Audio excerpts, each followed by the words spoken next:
The Madlanga Commission will continue at the Brigitte Mabandla Justice College in Pretoria this morning. Former Ekurhuleni Municipality Employee Relations Head Xolani Nciza, who has been testifying over 2 days, will continue his testimony.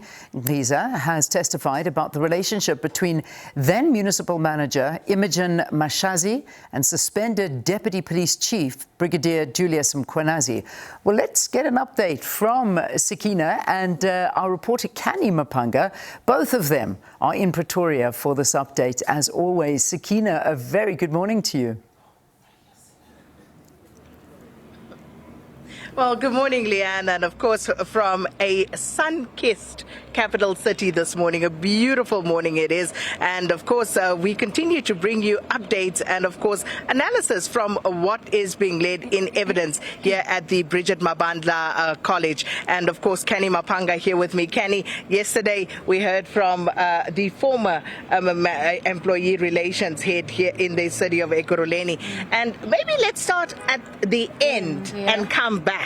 So a lot was said about irregularities and things that were done in an untoward manner.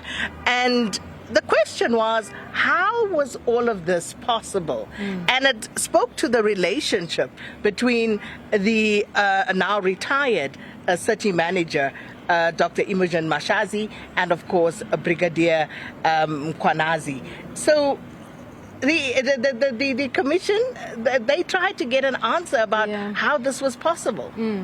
It seems that the commission's bench was trying to get a clear, definitive answer as to what could be the motivation behind the alleged actions of Dr. Imogen Mashazi, who is the former city manager there in the city of Ekurhuleni. Because we're hearing that Brigadier Mkhwanazi was someone who had just come in, had quickly risen in the ranks, and enjoyed this exceptional, unprecedented protection or shield from the city manager. That's what we're hearing from Nciza's evidence, as well as Mapia's evidence, as well as Speece's evidence. So the commission is trying to get to the bottom of why, because a municipal manager ideally should not be getting involved in the internal disputes of the police and their operations, because of the nature of the work that they do and that they're always in the public, interacting with public, that there's going to be disputes and issues that come about that the department, or rather the police administrative heads, will have to deal with. But she seemed quite concerned about what was taking place with Mkhwanazi, to the extent where we are hearing allegations that she demanded that the suspension is not extended and that it is in fact lifted. So the question is, for what reason was this taking place?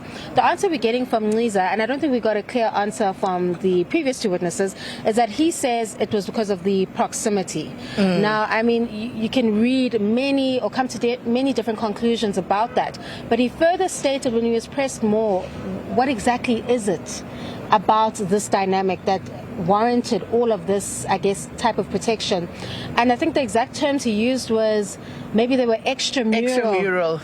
Yeah. But again, that's also something where you have to use your imagination. It's not telling you clearly what the, I guess, the dynamic may have been between the two. But what is being suggested is that allegedly the relationship spanned beyond the environment. An extramural that they were in. So you can draw whichever conclusion you want to draw from that, but perhaps it'll give more of an understanding as to why Mashazi allegedly felt that she needed to protect this particular individual, because it could only be to either shield the benefit that was allegedly taking place through all of these alleged misconducts that he had undertaken, or it deals directly with the dynamic between the pair, allegedly. But that is up to them to, I guess, finally put before the commission. But I don't think the answer is definitive, but I think it's insinuated. Yeah. And of course, when we come back, we'll look at more of the detail, looking at, of course, the irregular contracts that were entered into